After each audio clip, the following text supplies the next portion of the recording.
Good morning, all. We are here to have the main lecture of the 7th EBAP conference, the conference of the Brazilian Public Administration Society, or Brazilian Society of Public Administration, better said. We have the honor to have Professor Bradley Wright with us. Professor Bradley Wright is a distinguished professor in United States. He works for the University of Georgia. He's the head of the Department of Public Administration. He's Department of Public Administration Policy of the School of Public and International Affairs of University of Georgia. He has several publications in peer-reviewed journals. He is former editor of the Journal of Public Administration Research and Theory. We say at the time when Professor Bradley Wright was the editor, J-Part was on top of the list. But as Professor Bradley Wright left the position, the journal dropped a little bit. Maybe they are missing you over there, Professor Bradley. And he has a lot of publications on human resource management, leadership, which will be the main title of his speech. Professor Bradley Wright, it's a pleasure to have you here. The audience is yours, and we are very, very happy to have you here, although it's not a presential, because after that you will come out to have some caipirinhas. But as you don't have that, you know, it's going to be virtual caipirinhas. Okay, thank you. Thank you, Ricardo. I really appreciate it. And thank you for the invitation. I wish we could do this in person. It's unfortunate, but on the plus side, it maybe gave me something to think about and talk about today. So I appreciate the invitation. This is my first video presentation, so I will warn everyone that it may not go as well as I had hoped. I probably should start off by saying bom dia, that and jet ski as the extent of my Portuguese, even though I've been to Brazil on and off probably, maybe a dozen times over the last 20 years.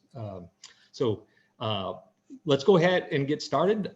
So the topic of tonight's talk, or tonight, I'm used to doing this at night, is the leading in times of stress and uncertainty. And I wanted to take a look at this topic because it's something that our organization and a lot of organizations in the US are struggling with. And maybe a lot of my comments will be more relevant or more fitting for the US context than the Brazilian context. I don't know. I do talk regularly to colleagues and friends in Brazil that suggests that maybe some of these things will still be relevant. But I want to take maybe a slightly different title and just some thoughts on what we don't know and what we do know. I am not an expert on crisis leadership, but I have been giving it some thought and been doing some reading on it. Unfortunately, as department head and other kinds of things, I have not, I can't say that I have been doing enough reading to be an expert, but I have some ideas, and I thought maybe we'd do some lighthearted but insightful exercise towards the end. Or at least an insightful and lighthearted exercise and how some people are trying to study this kind of topic. So let me start. I just probably should start with the definition of leadership. And it's, Gary Uckel, who was at University of Albany when I was a PhD student there, and I've done some work with, is one of probably the more popular leadership books in the United States. And he really talks about it in terms of the process of influencing others to understand and agree what needs to be done and how to do it, and the process of facilitating the individual and collective efforts to accomplish shared goals. A lot of words there. But I want to emphasize some things that he talks about a lot, which is leaders try to get people to understand and agree about shared objectives. And he differentiates this from management in that managers are concerned about how things are done and trying to get people to perform better. While he says leaders are concerned with what things mean to people and to try to get them to agree on what needs to be done. So here, leadership is really not just about getting people to perform better or to do what you wanted them to do, but the way to do it is try to understand how people interpret what's going on in the work environment and try to get them to interpret in a way that would encourage them to do the kinds of things the organization wants them to do and to perform a little better. That's a little bit more difficult because we're basically at that point becoming amateur, or for some of you, maybe professional psychologists and trying to understand our employees. And that makes things difficult. So I usually tell my students that, this isn't rocket science. And we are not rocket scientists. And I wish we were. Rocket science is easier. Rocket science is not subjective. It's objective. I can take a formula and get certain pieces of information that's easy, is relatively available about the conditions under which I'm going to launch my rocket. I could put it into a formula, and then I know how much rocket fuel I'll need, what the shape of, how the effect of the shape of the rocket's going to have on the launch, and all these other kinds of things. However, when we're dealing with people, that's not true, right? We are dealing with physics is not subjective, it does not change, but individuals do. And we think about things quite differently. 2 or 3 or 100 people can be in the same work environment and have different views on what's going on and different understanding of what's going on. And their understanding today could be different than yesterday. So as department head, I still have somewhat of a leadership role. And I can guarantee you that some of the people that work with me, think very different thoughts about me than other people. And perhaps something I do to work with one employee in a way that helps them today won't work tomorrow, because their understanding of maybe what I'm doing or how I'm doing it is different than it was before, or maybe even what I'm doing is different than what I was doing before. There's a lot of variation here because I am not a rocket either. So this creates a number of problems for us. Now, if we look at the leadership theories over the years, they give us a lot of information, and it's probably one of the most well-known, if not the most studied thing in studied thing in social sciences.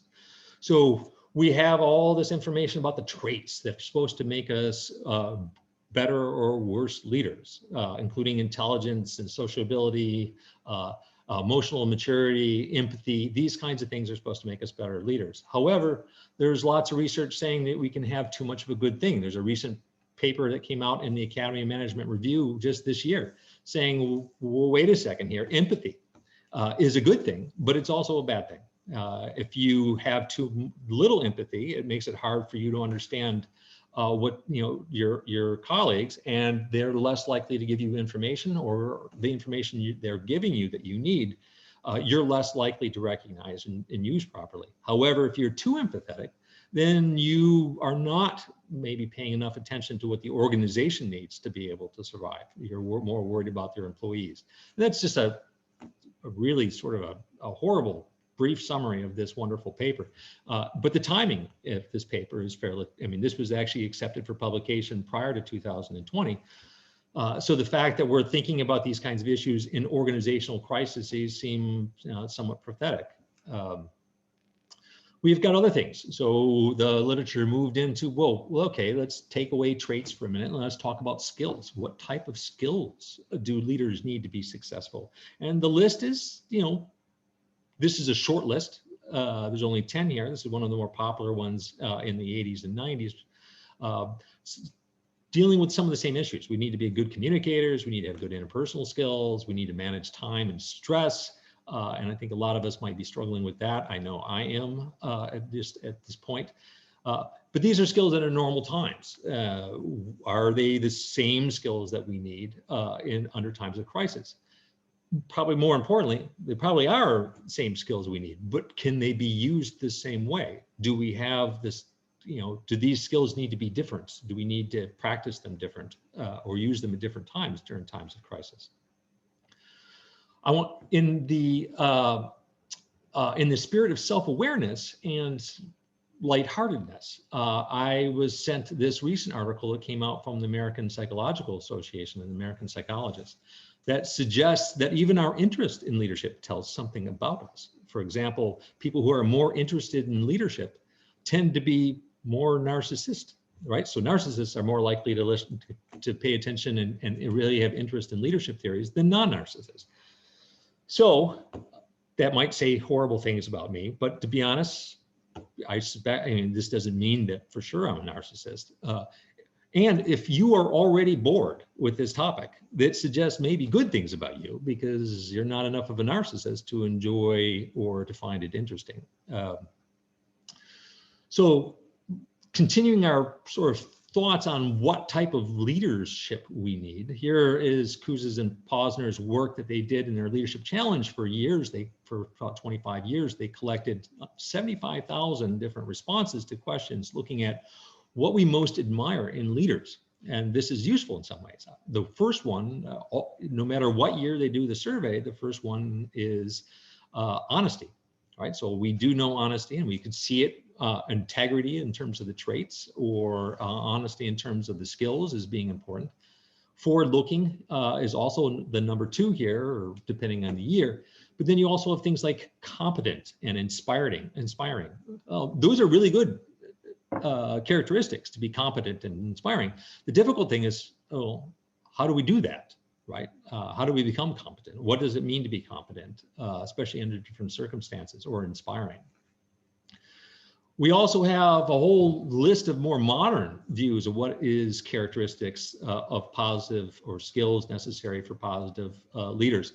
Here, for example, you've got a list of 31 in a pretty nice graphic. It's certainly hard for you to read, but it has some of the same things on these previous lists, and then has more. But it can get more complicated. Here's one with 101 different leadership skills, traits, and qualities. So we could spend all day trying to see the extent to which we have these, or try to figure out how to practice them. The drawback is, even if these lists are correct and not too complicated, 101 might be something that actually reflects reality well, but it's probably too much for us to be able to manage as leaders, to try to adjust ourselves. So even if these traits and KSAs are the correct ones, the more difficult question is, how then do we apply them, right? How and when do we apply them in a way that is successful? And that's just leadership in general. When we talk about leading in the public sector organizations, then individuals have different things that we have to be concerned. So John Thomas, a colleague of mine, a former colleague of mine at Georgia State, has this wonderful book that I'm going to put a plug in about leading as a public-minded manager. And he says that we need to have, and leaders in public sector need to have, all those same people, leadership skills that the other theories talk about.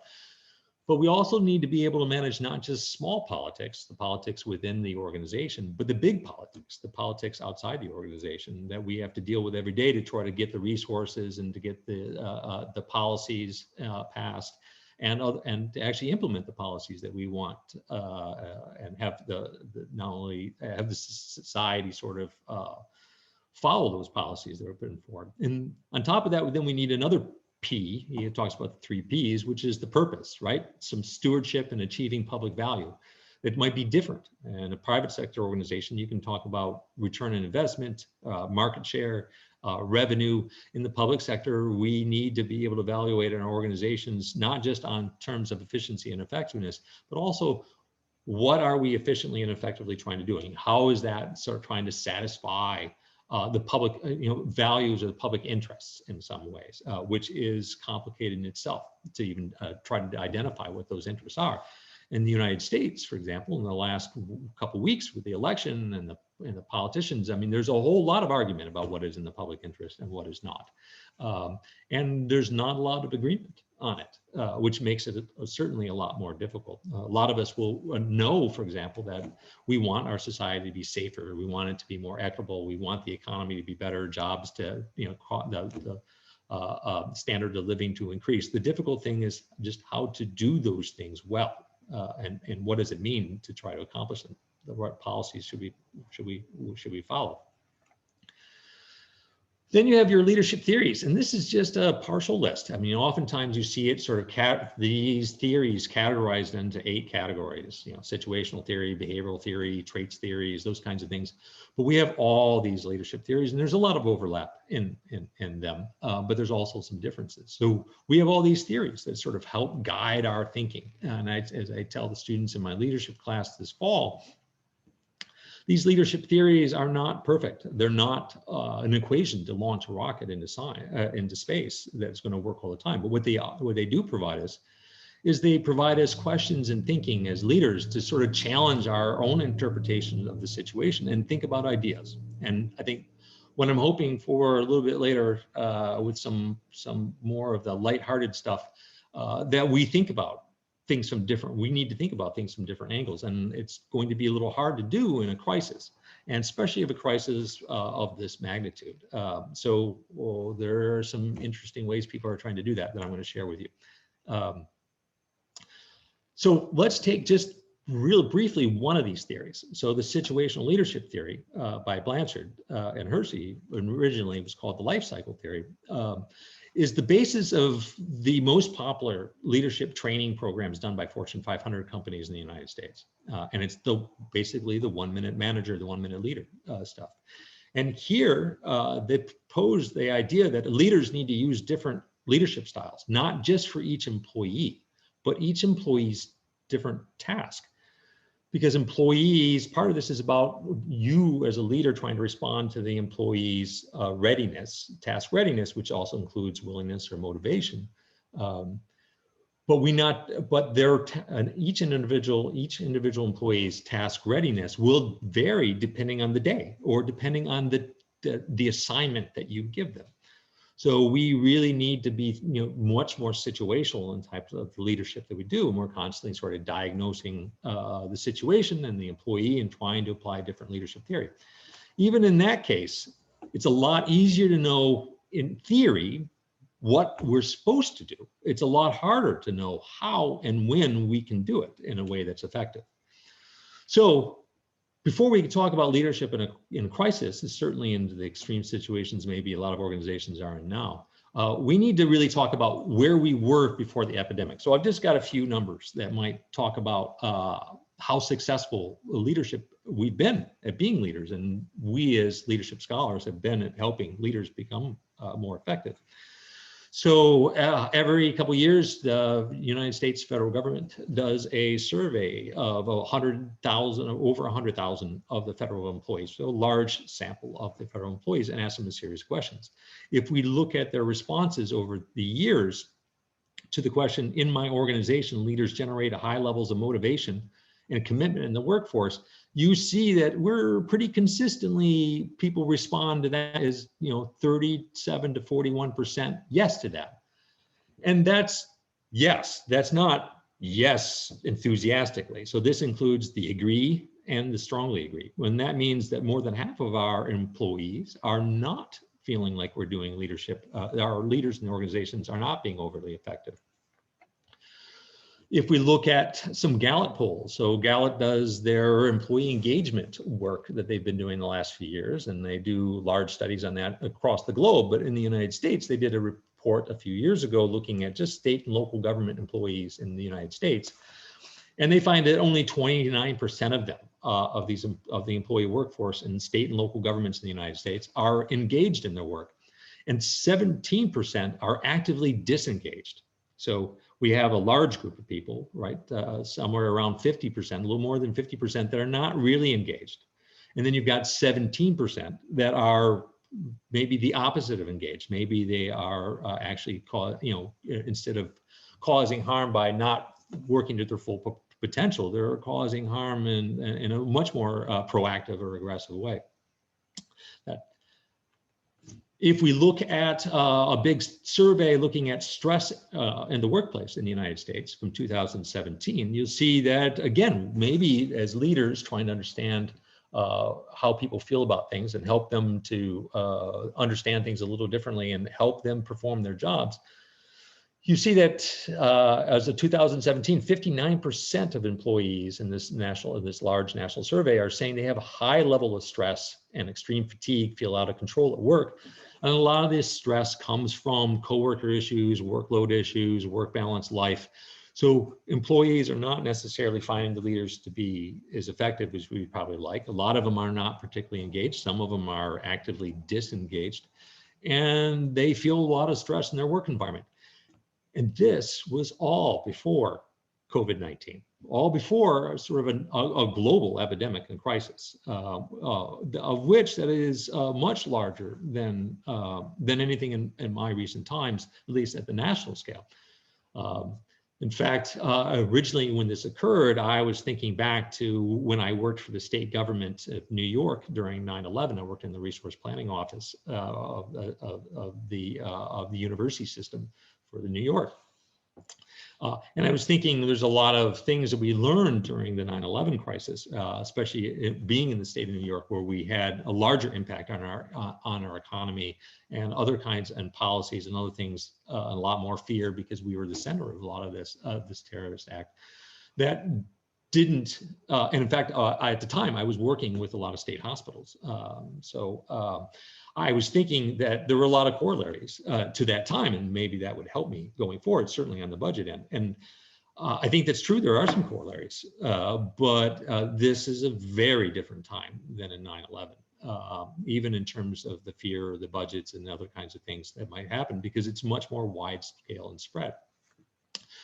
So we weren't maybe doing as well as we'd like on leadership before 9/11. So, go back to our comparison of rocket science. You can find anything on the internet. I found a list of all rockets shot into space since the beginning of time, and it probably doesn't have the last few years. And I do apologize.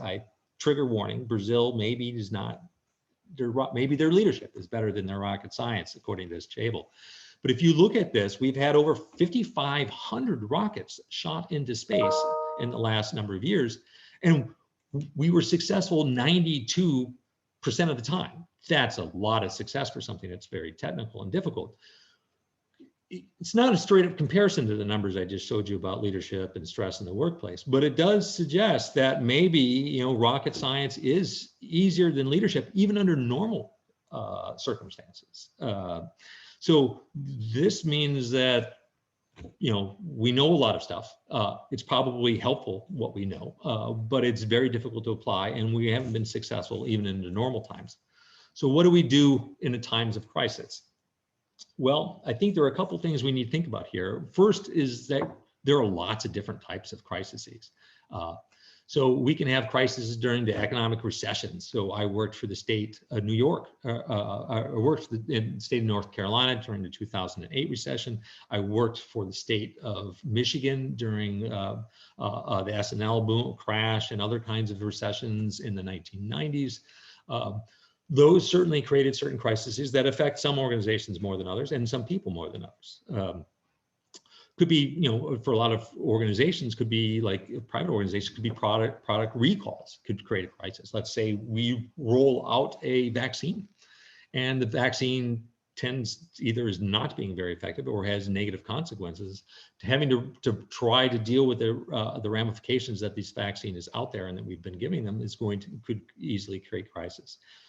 We've got labor strikes that occur even in the United States in the government in terms of like the 1980s with the air traffic controller crises, but we've seen it in other places. We got class action lawsuits. We've got scandals when one of our leaders does, or one of a group of people of our organization does something that is maybe inappropriate, and the public is reacting to it in the media.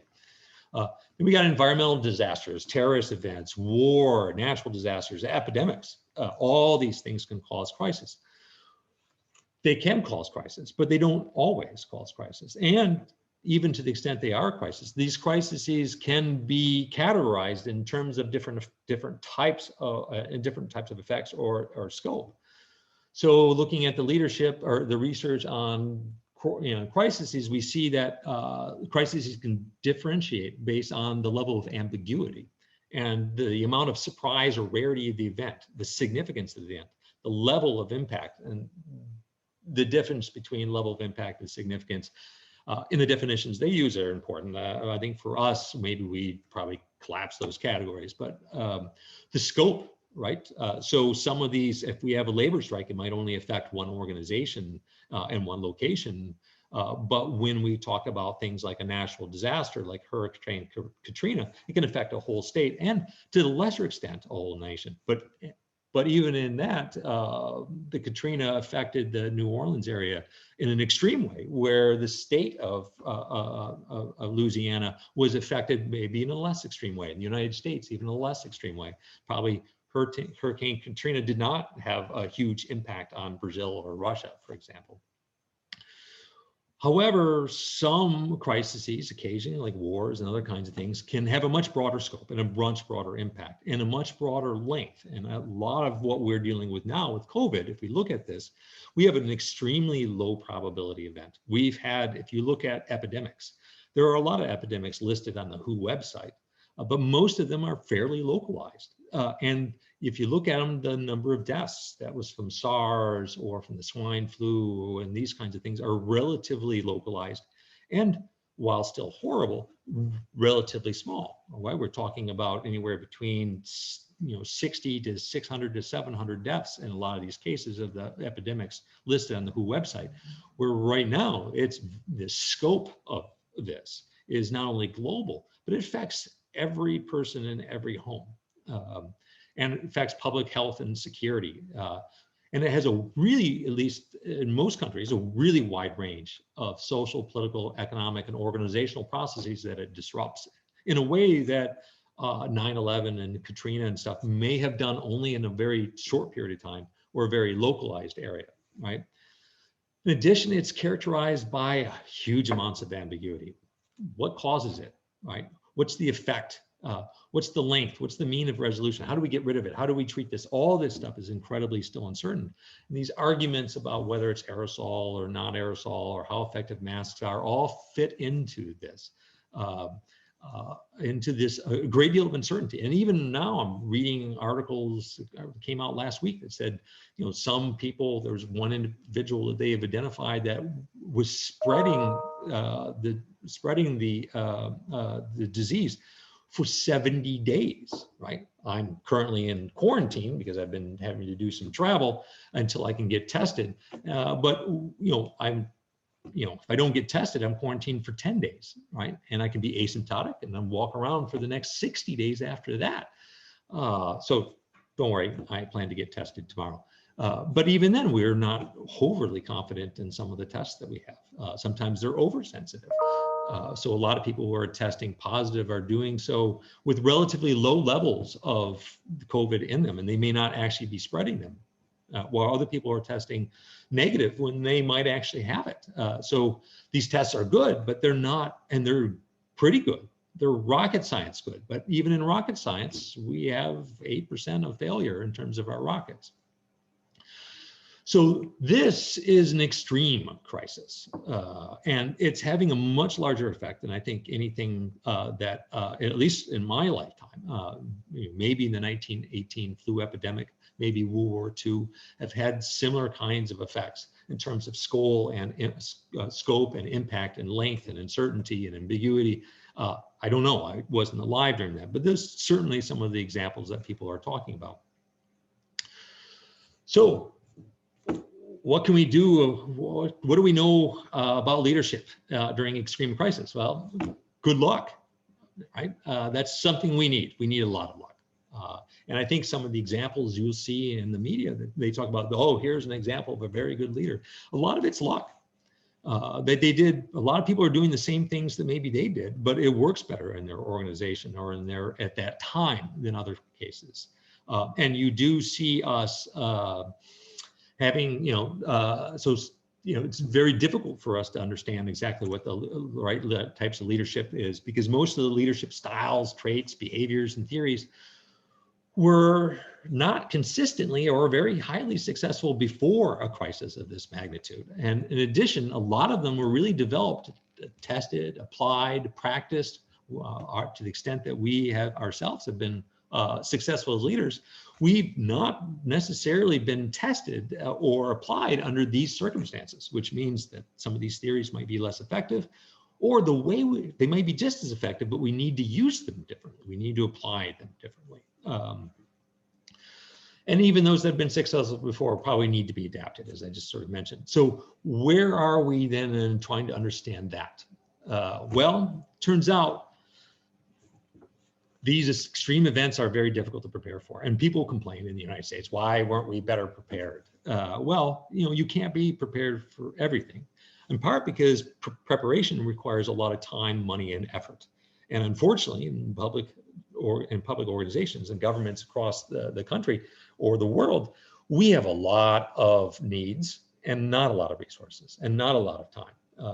So to spend millions or billions of dollars preparing for an epidemic like SARS or H1N1 that is going to become a global epidemic, in many cases would be a waste of time and money. And perhaps even if we prepared, we wouldn't prepare in the right way. So it's understandable that these organizations are not as prepared as we would want them to be. However, there are probably some things like in the United States, we didn't have, keep up our stockpile of masks and stuff, that probably little things like that could have been done a little bit more, that could have helped us initially in these conditions and should have been done. But for the most part, it had been really hard to prepare or even identify these kinds of things. They're also extremely difficult to study. So we don't have necessarily a lot of research on how to study this. Arjun Boyne does some of this research in Europe. He's got a couple nice books and articles out that I encourage you to read, that I've pulled on a little bit when I prepared these remarks, but I wasn't able to capture very thoroughly. But it's still, I think, some very useful. So we do have some scholars, especially even in the public sector organizations like Arjun is, that is looking at this research. But it's very difficult to study because it's infrequent and it's complicated and diverse, right? Studying crisis situations when with the Challenger shuttle explosion in the United States is a very common case study used in public administration programs and classes across the United States. That's very useful study, but is it really capturing, giving us really good insights for what's happening here in a much more extreme event, right? When these extreme events happen, it's oftentimes smaller, it's a smaller scale, and the number of leaders that studied, that are really being impacted by it, and the way that most of us are much smaller. The ethical concerns keep us from doing certain types of research, like experiments and even some quasi-experiments to see what would happen. It's just difficult to put people under extreme situations and then study them. However, there is some research that has done that, and we'll talk about that. But in many cases, again, I would say that the scope of this is going to be a little different. So most of what we know about leadership in crisis probably comes from smaller number of studies looking at smaller number of events and smaller events, but there's still maybe some useful tips. So if, for example, there's this one article that came out a few years ago saying, well, here's a recommendation of your leadership style during a crisis. During a harsh economic environment, they recommend behave in a commanding way, right? Be an authoritative leader, right? Be serious, decisive. It's okay to make mistakes, just fix them later, right? You don't want to seem weak. Be a micromanager, right? Make all the decisions, whether they're important or not. Be disciplinarian, right? Keep people following the rules and enforcing them, and call out those that don't meet the goals, so that you're sending messages that people need to follow in line and to avoid mistakes, and demand that everyone follows the rules or face consequences. This is the advice taken, this wording is taken verbatim from this article. I don't know about you, but I think a lot of my colleagues believe that that's actually the approach taken in our organization, the University of Georgia, and they don't like it, right? And I believe that this approach probably may not work as well, in part because perhaps this study was done in China, where authoritative decision-making is more commonplace, where the culture is a little bit more collective. And when the the economy is, the economy is not the same level. When the economic conditions are harsh, it's not the same level or scope or type of crises. That said, it is normal to look for strong leadership and quick action and empathy, right? Looking at 9/11 crisis, certainly some of the leaders during that time, like Governor Giuliani, provided strong leadership and empathy and those kinds of things that really sort of resonated well with the public. And some of the leaders are doing that now. But we're also finding that leaders who are doing that now sometimes are well received and sometimes are not, or sometimes they're well received and it changes, right? What happens if we don't like the costs, we don't like the decisions being made, or we don't trust them, right? So the governor of Michigan, who made a number of decisions regarding trying to limit the scope of COVID spread in Michigan, a group of citizens in Michigan, tried to kidnap her. And change these policies. I was just on some flights and different, and Delta actually is enforcing people to wear, or Delta Airlines where I flew, was enforcing people to wear masks, and they enforced it pretty good in 3 flights, but not very good on 1. And it's difficult to enforce this. People, for some reason, don't like to wear masks. I have a family member who I had to go help, and which is why I was on these flights. And this family member is very afraid of COVID and unhappy with the way the government responses is. And half the time I spent with him, he either forgot to wear his mask or was wearing it and it wasn't really on over his nose. And here's a gentleman who was really, really worried about COVID, and it was still hard for him to apply the safety techniques that people are recommending using. What happens if a crisis does not dissipate quickly enough, which it hasn't in this case? We're in them for the long run, right? Or even gets worse and normalcy doesn't return. Then we start to question this empathy and the quick action and other things that our leaders are taking, and it's not as effective a strategy. So it's pretty easy for decisive leaders, while it might be helpful and someone we're looking for in initial types of crisis, it could be they're easy scapegoats when they make decisions on not enough information, and certainly there's a lot of ambiguity in this case. Or when they make decisions and doesn't seem to make things better because the crisis is continuing and maybe even getting worse. It's really easy for this authoritative style that we might look to. Someone save us. Someone give us hope, turns into fear and mistrust and anger fairly easily. So what might work under certain circumstances or initial times of a crisis may not work in other times. So what else can we learn? Well, I've been very fortunate to work with some Brazilian colleagues from FGV on a project where they've been working with schools, and they've been studying schools in the Rio de Janeiro, but they've been studying in part by looking at school district itself, but also they were interested in what's happening in schools where teachers and principals and students are working under extreme conditions.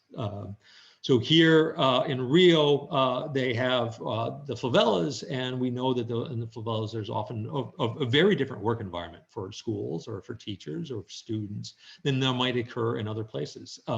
So in this particular work environment, favela, you have a school here that's identified, and here's a picture from students working in the school, and here's a public school working in the middle of this very intense environment where there's a lot more violence and a lot more poverty, and these are extreme working conditions, and employees might be more concerned about their safety, teachers and principals under these conditions, and they also might be more concerned about whether the extent to which these conditions actually make it more difficult to actually perform their jobs and be successful. And our research that we hope it's under a third R&R at a major journal, we hope we publish, suggests that charismatic leadership can matter in these environments, that charismatic leadership can actually reduce employee turnover of teachers when environments are very stressful. So in these schools where there's a lot more poverty and a lot more violence in the schools and the immediate surrounding area of the school, Charismatic leaders are seen, schools that have very charismatic leaders also have lower turnovers in these events. And that doesn't have that same effect in the in environments that are not very stressful. And more importantly, and linking to some of the research that I've done, is trying to think about what makes a leader be seen as charismatic. We found that employees that see their leaders as having certain public values, including some of those traits that are important, like honesty, but also looking at accountability, self-sacrifice, compassion, a service mentality, these openness to participation, these kinds of things that are often seen as public values for public organizations and societies. Leaders who are seen as holding those values are also seen as being also more likely to be seen as charismatic leaders. So there's a link to public sector here, and the public sector motivation and the motivation of the tasks. The drawback is, even in these environments, it probably doesn't capture particularly well maybe what leading in a crisis will be like for a lot of organizations during COVID. For one, maybe the teachers are very stressed and have a very harsh in work environments, but probably a lot of them go home to other work environment, to their home environment and their grocery stores and all these other things. And a large part of many days, and then on the weekends, they are not dealing with the same kinds of stress, where with COVID, we're stressed at home. We're stressed that we might get it. Where, I know people who still, when they go grocery shopping, they wear all kinds of masks, and they wear the visors, and they wash their hands, and they got the soap, and when they wipe off the carts and everything they get from the grocery store, they wipe it off with Lysol wipes, and they bring it in the house, and before they put it away, they wash their hands, and they're still terrified they might get it from some of these surfaces, which was a real threat. We now know it's much harder to get it from surfaces than we originally thought, but it is still possible. So this kind of high stress is not just in our work environment, it's in our lives. We're not just worried about what happens to us at work, we're worried about what happens to our loved ones.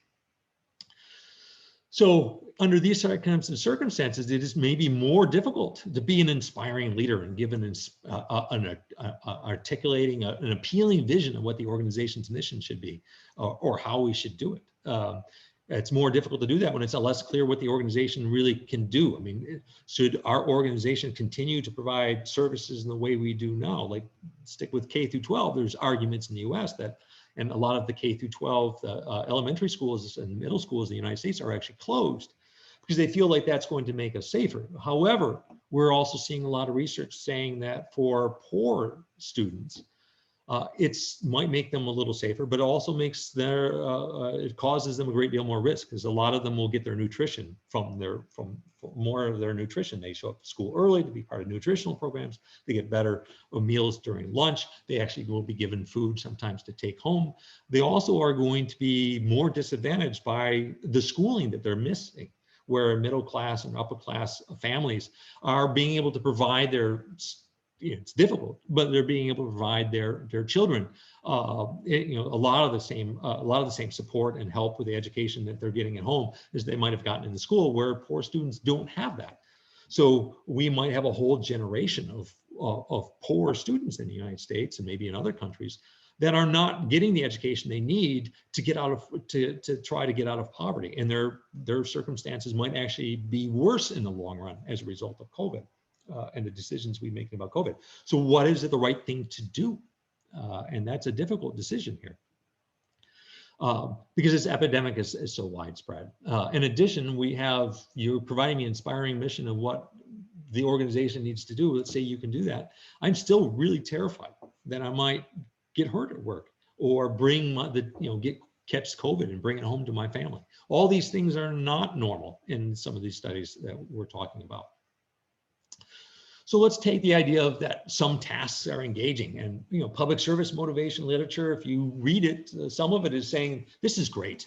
Working in government is all we need to know. All we need to know is just find the right people, the people who really care about working in government and who care about helping other people. Because when you find the right people and you hire the right people, you don't have to give them pay raises because they don't care about money. They care about helping people, right? And it's that simple. Now, I know a lot of the research more recently is saying it's not that simple. because just because they care about helping people doesn't mean they care about the way the organization is trying to do it. Or just because they care about helping people doesn't mean that we see in as government workers the impact or what we're doing at work is actually helping people. So this idea that we have these engaging tasks and work environments and you find the right people, then motivation and leading them will be easy. Even under normal conditions isn't. So public service motivation is basically a type of task significance, right? So we've got this research in task significance that suggests that most people are looking for work that is meaningful, that has some impact on others, that they can go home and feel sort of good about. Not only did I give up 40 hours a week for my pay and my benefit package, my healthcare, but I gave it because I'm actually making, I'm doing things that are important in society. And the idea of public service motivation is that might be especially true for those people who work in government, because we're not necessarily making and selling Coca-Cola. We're trying to provide healthcare and education and stuff, especially to those people who might need it the most. So how were we doing before COVID? Well, here's a summary of a recent piece that came out in JPART of the research looking at the links between public service motivation and things like job satisfaction and performance and turnover.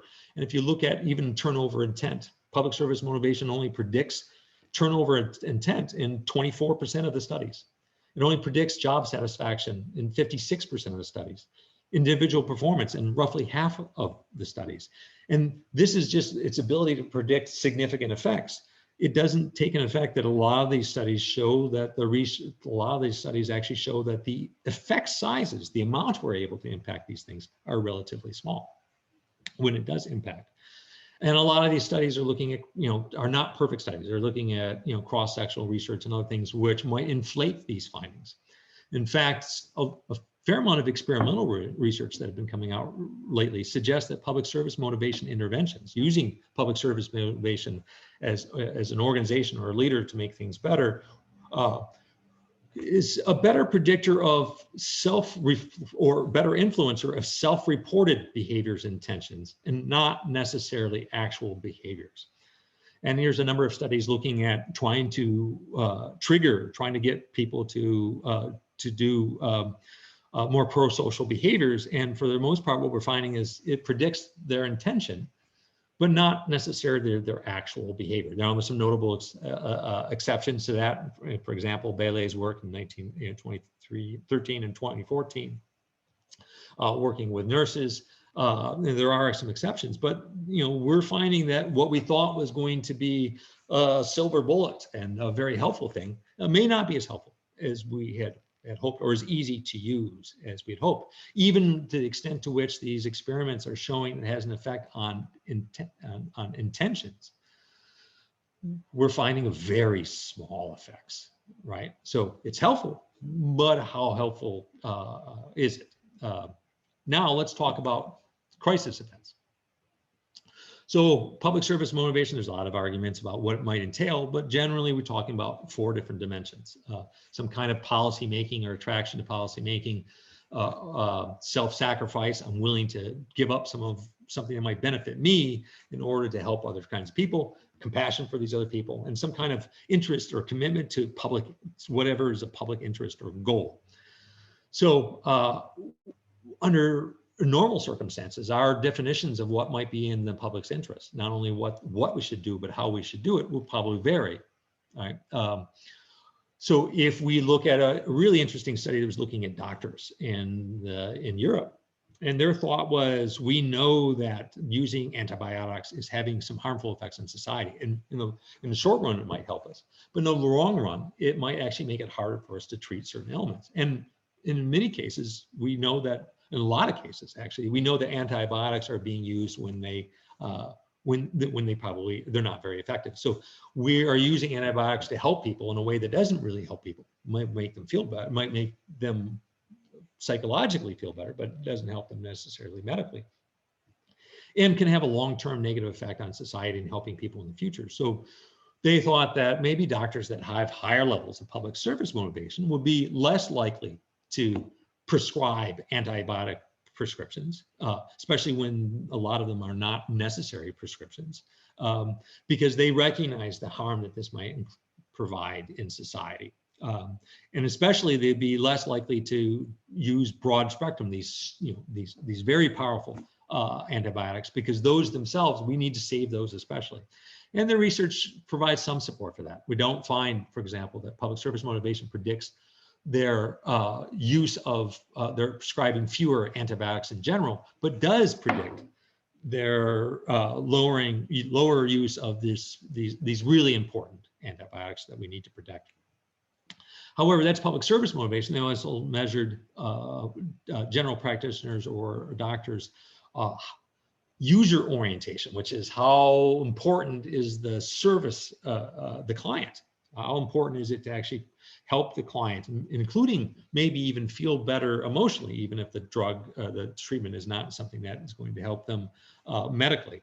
And that we do find that people who feel that the clients or the customer or the individual public members are really important to serve, they are much more likely to prescribe antibiotics than those who don't.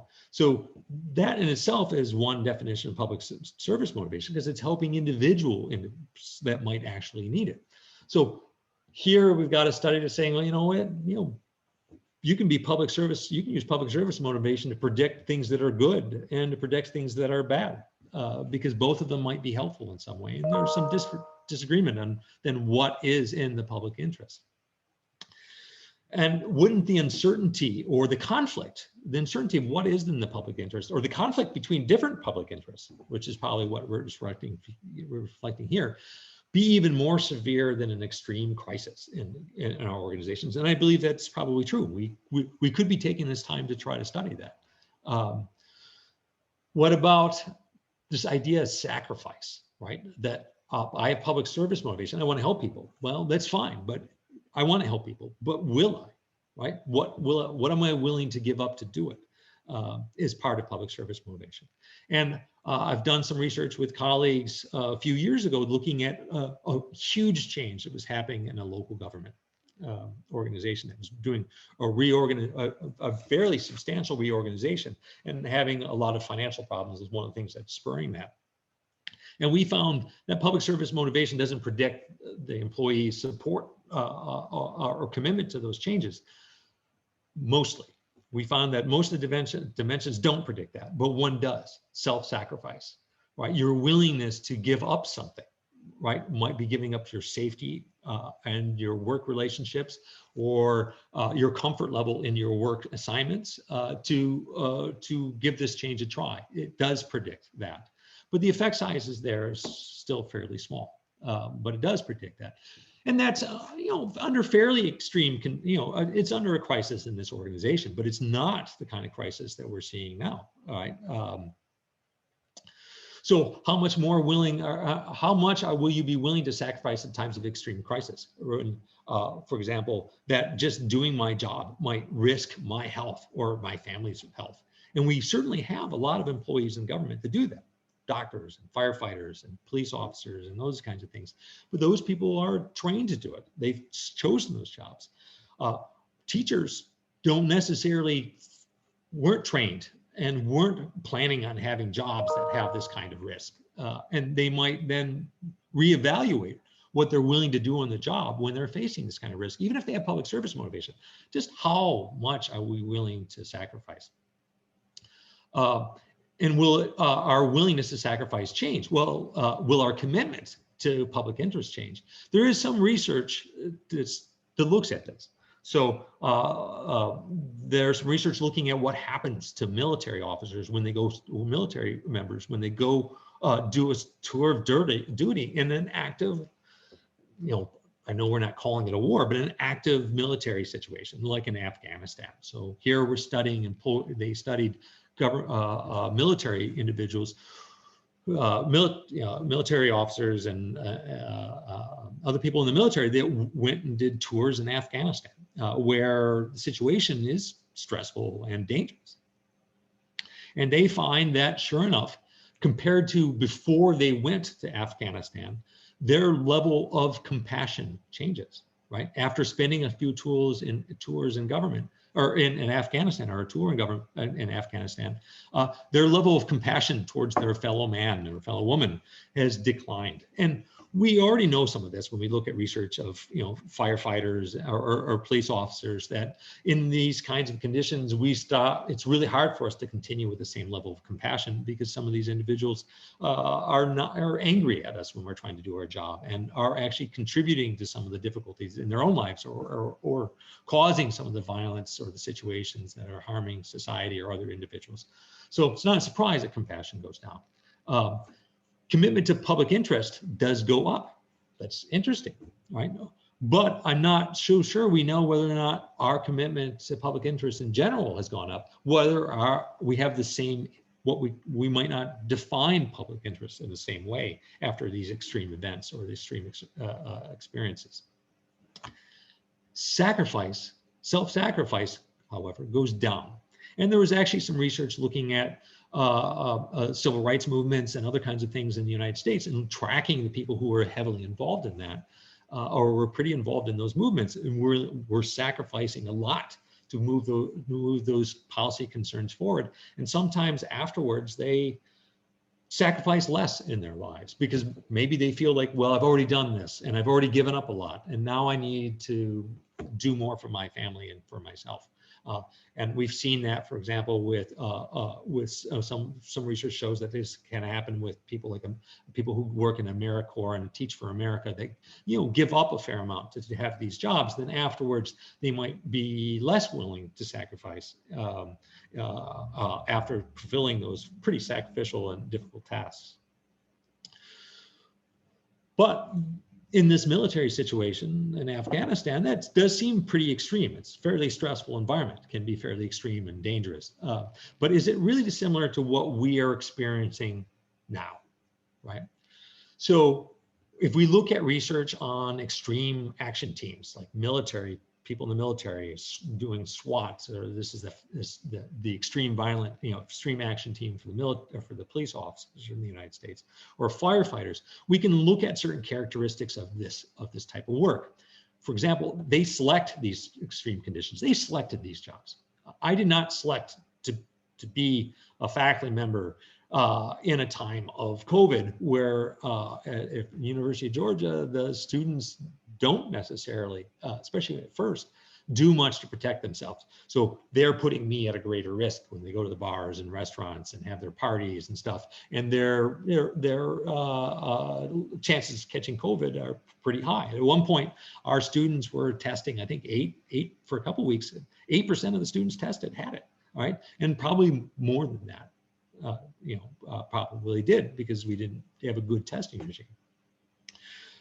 Members in these groups are also trained on what the task requirements are. They know exactly what is going to happen in these difficult environments, or at least are being prepared for it.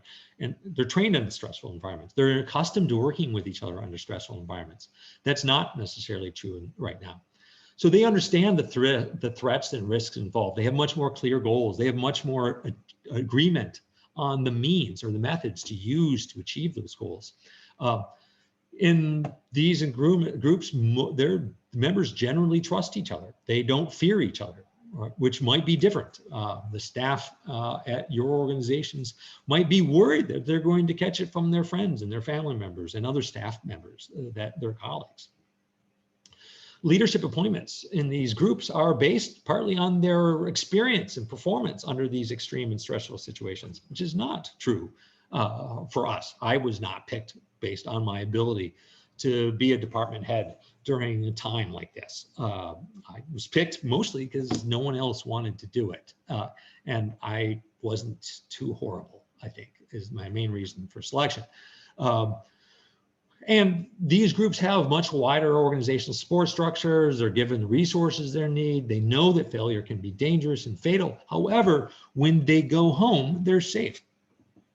Right? When they go to the grocery store, they're safe. I mean, they could be called at any time to work, but they have this downtime where there's a fair amount more safety, which we're not necessarily having now. So the research looking at these extreme action teams or people working in these extreme environments, probably a little different than what we're experiencing now because of these things that we've talked about. So where, I shouldn't have showed that slide. I forgot what I was showing next. So where can we get some information? What research can we do? What insights can we get? Where can we look to get insights about this epidemic? It's a global scale and pretty big scope. Well, some people are getting it from zombies. So here's here's a flyer for the CDC has a zombie website. They had this before 9/11, or not before 9/11, but before the COVID situation. And the United States military actually has a unclassified document preparing for a zombie attack. Now, that's not because either of these groups believe there's going to be a zombie attack.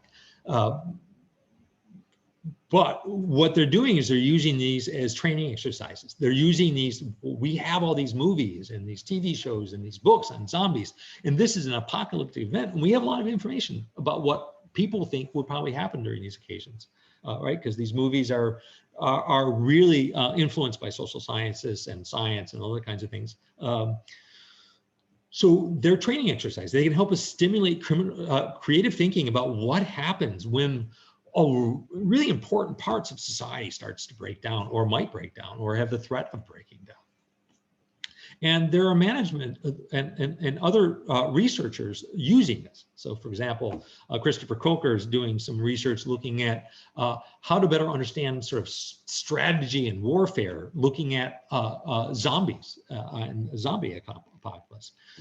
There is these gentlemen from Europe looking at what zombies they're looking at. Actually, Chris here is actually basing some of his ideas, some of the examples off of the book and the movie. I can't remember. Z, I think, is the name of the book and the movie. Here, they're basing their work off of the long-running TV show, The Walking Dead.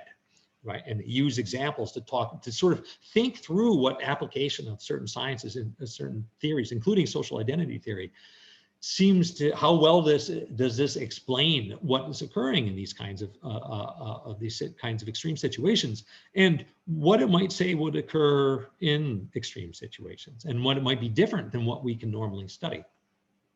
So I'm going to pull a little bit from what these authors are saying and talk about what we might be able to think about in these times. So, and what might have implications for our leadership or for our research. So, for example, they say that leadership during, there's some certain leadership challenges during a zombie apocalypse. And they wrote and got this study published prior to COVID, right? It's forthcoming, but it got accepted or published last year. So this was prior to COVID, though they their editors asked them to add a paragraph at the end, linking, talking a little bit about COVID. So they say one of the challenges here is the zombie threat appears from different forms at different times, commanding constant vigilance while perpetuating fear and anxiety. Well, I don't know about you, but a lot of people I know and our work organizations in the US, I think we can check the box on that one, right? That's similar to what we're experiencing. Choices between courses of actions, how to obtain resources, ensure survival, deal with difficult members and opposing groups, leads to intergroup disputes. Well, that's happening in the US too. We had a group of people trying to kidnap the governor of Michigan because she's requiring people wear masks, right? But we also see that at a local scale, right? We were having a hard time getting, at one point, even chicken and meat at our grocery store, but toilet paper. There were fights over toilet paper in the United States, right? You know, we are seeing this, the ability to get Lysol wipes and all the other kinds of things, and masks and those other things were difficult. And courses of action on what to do now is also causing a lot of difficult disagreement. So check the box on that one. Other groups are a threat and survivors must be vigilant and untrusting, right? I go for walks every day, and I'm in a neighborhood where a lot of people walk. Normally we say hi to each other, but now every time we walk down the street, one of us, we cross paths, one of us has to walk in the street, right? I was walking through the building I work in, and I saw another faculty member in another department, and we were walking through a doorway that was 6 feet wide. So I walked on the extreme side of one, she walked on the extreme side of the other. We were walking very quickly, and we were both wearing masks.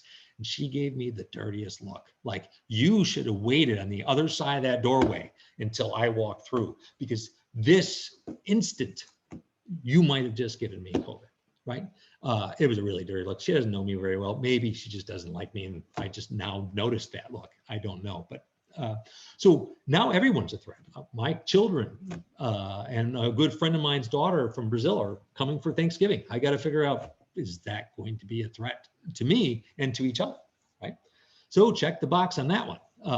Groups turn to strong idiosyncratic leaders because they appear to promise security. Well, the QAnon group for Trump, and a lot of us will look at them for these leaders that are going to provide us these very strong answers that are often wrong and create some additional conflict.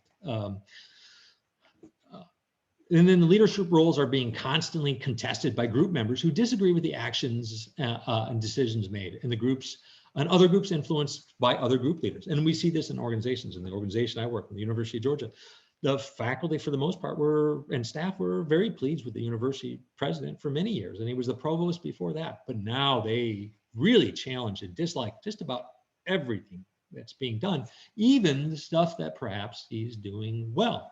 Or as well as could be expected. On the other hand, he's getting angry and defensive and trying to defend his decisions he made, which are in many ways are probably good decisions. Not all of them, but a lot of them, but being defensive about them and trying to say, well, this is consistent with science and you're wrong, isn't making the employees feel better, right? It's just encouraging that conflict. So sometimes we have to look beyond the questions and concerns people are having to try to address their fears, their emotions that they're having. And a lot of that's sort of struggling. So, and at least in my workplace, I think we can check the box on all 5 of these things. Obviously, it would be worse if zombies were taking over the world, but we are very much living in this kind of environment, much closer than some of these other environments that I've talked about with the research before. So we might speculate, for example, that a common threat and a shared sense of survival, a shared goal will lead to group cohesion, right? Like we've seen in wartime, or even after 9/11, we saw a great deal of people, first responders and non-first responders, do a lot to hold together. Even the state was willing to make a lot of tough choices and largely accept them. As a result of this extreme event that occurs. But this kind of common threat leading to this kind of unity is probably, requires certain circumstances, and maybe even only occurs during a short time. We see the rallying around the flag kind of effect during certain wars and skirmishes that start that way, but they don't always, after a while, the war and the stress and other kinds of things, we don't necessarily agree with. We agree with those decisions less, and we like the leader a little bit less, and we start having this kind of conflict. So in this article about zombies, they compare the difference between these action teams, which I talked about earlier, and the differences in these what groups are like, work groups would be like, or home groups would be like during doomsday contexts, right? So the action teams, like the SWAT teams and the military, right? They're trained for this. They're selected for this. They selected this. Where in the doomsday context groups, we didn't, right? And we have no prior training, right? And the action stream groups, they are accustomed to working with each other under threat, and they generally trust each other. But we don't. We're not used to that, and we are now, not trusting our coworkers because we're afraid, what if they have it? Not that they're going to intentionally give it to us, but that we might get it from them just by working with them, even unintentionally. The leadership appointments in extreme teams are based on some kind of performance and experience with that. It's not true in our organizations. The threats and risks are understood in extreme teams. They've gotten training on this. There's clear goals. There's a more agreement on the means to achieve goals. It doesn't mean it's perfect achievement or agreement on goals. It just means that they're trained to be thinking about these things, and they have been trained to think in the same way with the same methods. It's not true where we are. We have contested goals. Whether or not a K through 12 should be open during COVID, which might risk infecting the children and getting them, causing them harm or having them bring harm to their home, or whether it's important to continue the school because education is going to be especially important for this, for groups that are disadvantaged in our society, and it's going to make their lives much worse, and the nutrition. So what is the best goal for a K through 12 under this kind of environment? And what's the best means to achieve it? Online education, in class education, no mask mandate, mask mandate. There's a lot of disagreement on this, at least in the United States, just even in education, but in a lot of our organizations. Extreme action teams have more support structures, wherein right now, and again, this is for the most part, they almost adapted, I've changed some of the wording from the zombie article. Well, in doomsday environments, we're isolated, and we are, right? We don't have the same kind of chit chat in the hallway, stop by the office, talk to people. It's hard to do that by Zoom. We're also isolated in our homes if we're working from home, a number of things that are, and we have less organization support because the structures aren't as prepared for that. These action teams are given the resources they need. They have the masks and the guns and the firefighting equipment, where we don't, especially for the first few months, we didn't have the ability to the Lysol wipes and the ability to clean our hands and the masks and stuff. And masks were not necessarily even required. Decisions could be fatal, but off time, off duty, that there's a lot of downtime and safety, where now work is dangerous. It's not maybe as dangerous as a war setting, but it still seems that way, especially with all the doom scrolling we can do on social media.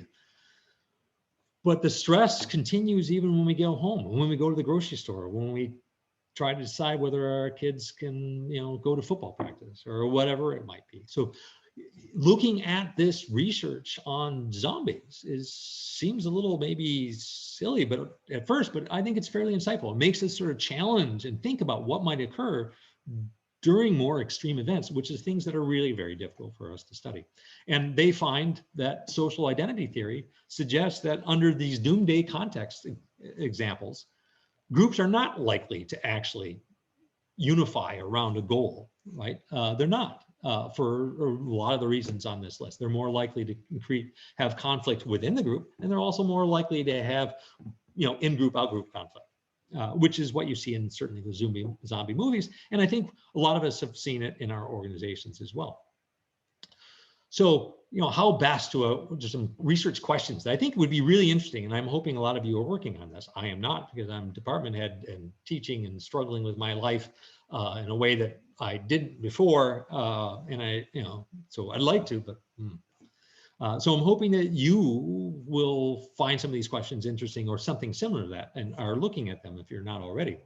So how do we best articulate an appealing vision of the organization's mission and future when it's a lot less clear what the organization can or should be doing, and there's actually a lot less clarity in what our society is and what's best for our society and our own personal lives. Some examples of good leaders, what good leaders look like. This is a Harvard Business Review article. And they say, for example, the Prime Minister of New Zealand was a good leader because she acted with urgency to close down the organization. She communicated pretty transparently about what she was doing and why she was doing it. And when there were missteps and mistakes, she admitted them because she said there's a lot we don't know. But she also admitted there's going to be a lot of sacrifice that people are going to make. Right? And she has done quite well. In fact, in the recent elections, her party has won by a landslide. So she's been fairly successful. But I can't help but wonder, is her approach going to work all the time? And how much of it is luck? She's an island, right? And her population is probably different than, let's say, the United States population and culture in terms of their response to that, as is shown by maybe Mexico. Or not Mexico, but Michigan, and the fact that no one has actually tried to kidnap the Prime Minister of New Zealand, at least not that I'm aware of. So there are some examples here, but how well do these examples then hold up when we look across scenarios or across different leaders, right? Under what conditions is this kind of approach more successful or less successful? The gentleman next to her is the commissioner for the NBA, the Basketball Association in the United States, who's also being used, as this article is shown, to use these 4 steps and have been fairly successful, where maybe it's not been as successful in some of the other, sporting, large sporting, very large organizations that were losing a lot of money and other kinds of things during this time period. We look at public service motivation. We might be, there's a lot of questions we can ask there. Like, how does this change what the public interest is? How do we define it? How do we come agreement on it? Will our commitment to the public interest change under these kinds of scenarios, especially given the amount of risk that I am exposed to in my job and in my life, right? How much am I willing to sacrifice? Am I willing to sacrifice as much as I was before? But am I willing to sacrifice as much as I was before, or even more? Because now when I go to work, I am sacrificing my life or my health of my family.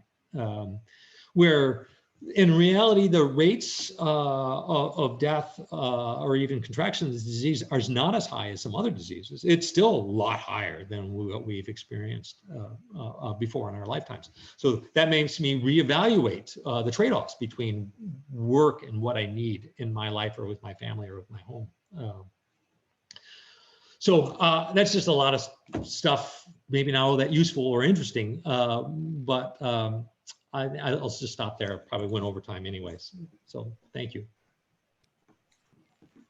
Thank you very much, Brad. It was a wonderful presentation. You said that it was the first time you did some kind of this presentation.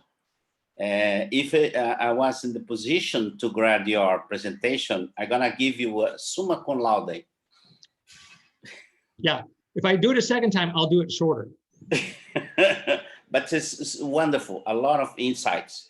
I think we have still 10 minutes from following the program, and I selected some questions. Right now we have about 70 people attending the conference, attending your presentation. No? And I'm selecting some questions. Some questions has to do with the appointment process. Paula and Felipe, they ask you to speak shortly about the way a civil servant are appointed in the United States. In Brazil, they are appointed taking into account the political party they belong to. But what about the United States? Is this the same way, or you have more professionals and less partisanship in the process? Yeah, I don't have the numbers available, but very few of our government officials are selected based on their political party. But there are some. So the government, for the president and the governors, and even so, they often there's a certain number of a certain number of political appointees that they can make. So a lot of the agency heads and those kinds of things can be politically appointed at the state level or the governor's level, or the state level or the federal level. It's not usually true at local governments. In fact, some local governments don't. Even the mayor or the city managers, people who run the cities, are considered apolitical. They're not even allowed to have, in some cases, political elections.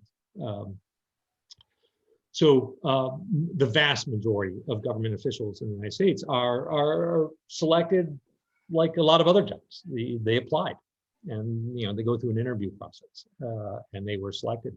It used to be that we used civil service exams in some of the states and the federal government for a lot of positions. I believe it's less used now in a lot of places. So, for example, my last job in the state of New York, working for the Resource Planning Office, I was management confidential, so I didn't have civil service protections. I could be fired for any reason or no reason at all because I had access to a lot of information, and I was at not a policy making level, but close enough that they wanted. Even in New York, with strong civil service protections, I was able to be fired for any reason or no reason at all, as long as I'm not fired for illegal reasons. But I was still hired the normal way. Saw an advertisement, applied for it, went to job interviews. So I do think it's a real mix, but a very small percentage of our government. We probably have 20 million government employees in the United States. Probably, maybe 100, maybe 10 or 20,000 are based on their political appointment or political party or political appointed. Thank you.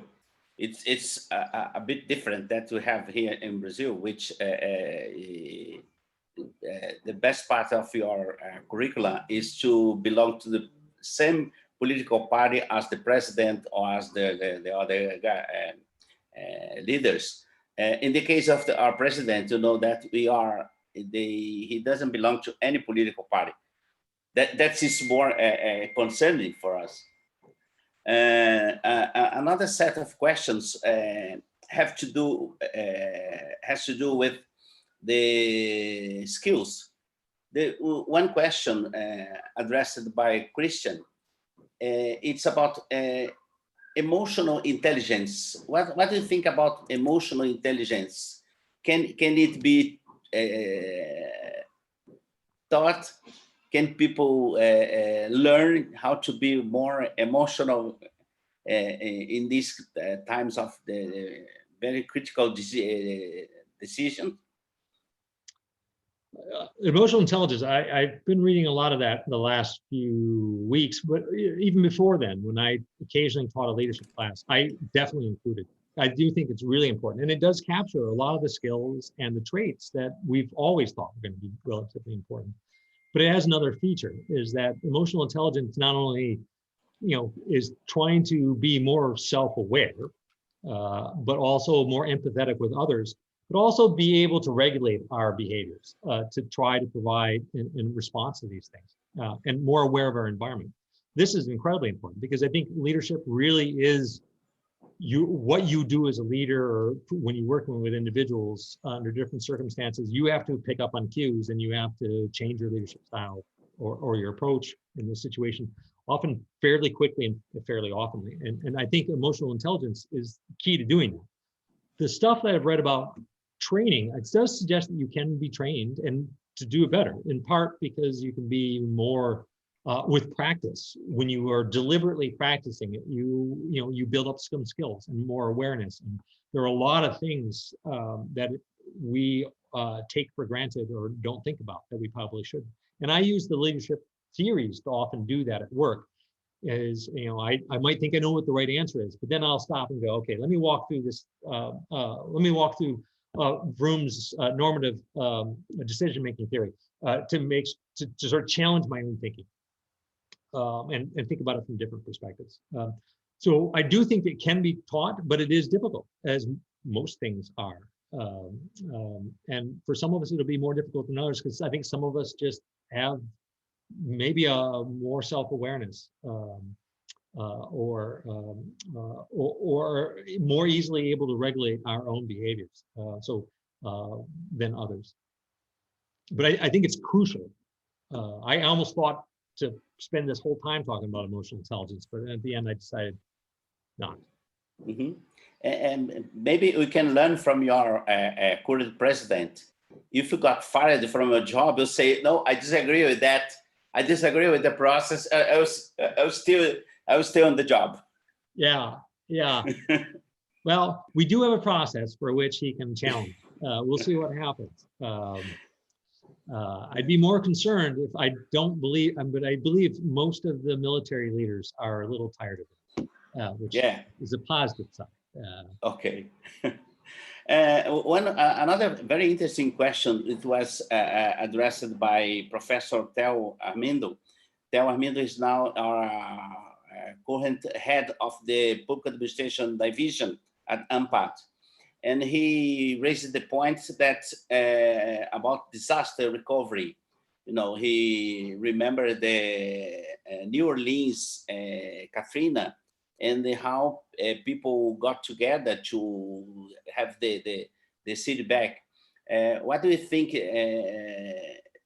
in these leadership points with entrepreneurship? Do you think you can now create opportunity for entrepreneur to help being as a leader or not, being able to put the normal back together? Yeah, and I do think we see some organizations doing that. I think it's more difficult because I think, Hurricane Katrina, for example, we did see lots of examples of people risking their lives or going and doing a lot to help other people. But then we also saw examples of rioting and violence and those kinds of things. I think the weird thing with COVID is with Katrina, we know what to do. Once the Katrina hit, we sent out boats and we sent out helicopters and we sent food and we did all these other kinds of things. So, you know, we didn't know everything and didn't do everything perfectly, but it was easier to figure out what most organizations and most people could do. Where I do think in this kind of situation, it's difficult. I mean, the hospitals and even schools are really struggling to figure out what it is that they should be doing, in part because we don't know enough about the disease and how it's, you know, transferred and who's more likely to get it or how to treat it. So I do think that there is some of this occurring, but because there's still so much ambiguity, it's sometimes harder to see. But we do see, for example, the NBA commissioners being an example of someone who really took some leadership and did some things in different ways to make it better. And I think a lot of organizations are doing that. I think, but I think a lot of organizations are struggling in part because of the scope of it. It's everywhere, not just in New Orleans. And, you know, there's a lot of uncertainty about what we can do to help, and the threat is still ongoing. I think one last question has to do with strategic alignment. Alberto is asking, what is the importance of leadership to the constructions of this alignment right now? You know, some countries are doing very well, fight the disease. Others are not doing so well. I remember I was in Finland at the beginning of this year. When coming back, I saw a lot of Chinese people getting to the drugstore to buy as many box of masks as they could. And I said, wow, this is crazy. Why these people need all these boxes of masks? And now we realize that China, with 1.5 billion of people, is doing much better than Brazil, which is about 5 times less the population. What do you think about this skill that needed to the construction of these alignments? Yeah, I mean, you're talking about alignments across countries? Yeah. Yeah, I think it's difficult because, you know, I think we have a lot of international leaders these days that are a little, you know, they don't fit the norm, right? They don't necessarily follow the normal culture and expectations that other leaders might have. And it is difficult. I mean, I do think some countries are doing better because their cultures are different. You know, China, for example, had some advantages that it happened to them early, but they also had, you know, the swine flu and other, well, I don't know, swine flu I think was the US for the most part, but they've had SARS and other kinds of epidemics recently. So they were more quick to take masks, right? They've had people who suffered in the past that they might know or heard of. And they also have a country where they're more used to authoritarian decisions. And their country is largely run by engineers, right?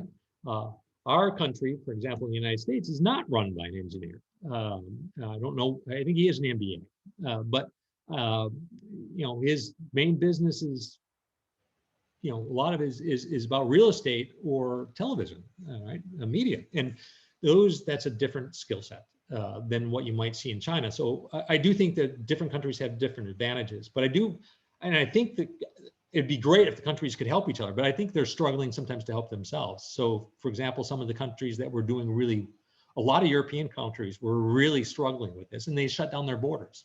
And this, just like the zombie examples that they use, is that the first thing you do is you start, you know, shutting down your borders. And it's hard to have these strategic alliances when maybe the first thing to do, and maybe something even helps the other group, is to shut down your borders and try to take care of your own first. So you got more in-group, out-group differences, so I think it's difficult, but I think and it's made more difficult by the fact that we have a lot of popular, we have a lot of more authoritarian leaders who are maybe not the normal type of leaders that most of these countries tend to have. Okay, I think that's all you have. I'd like to thank you again. Caio, are you around?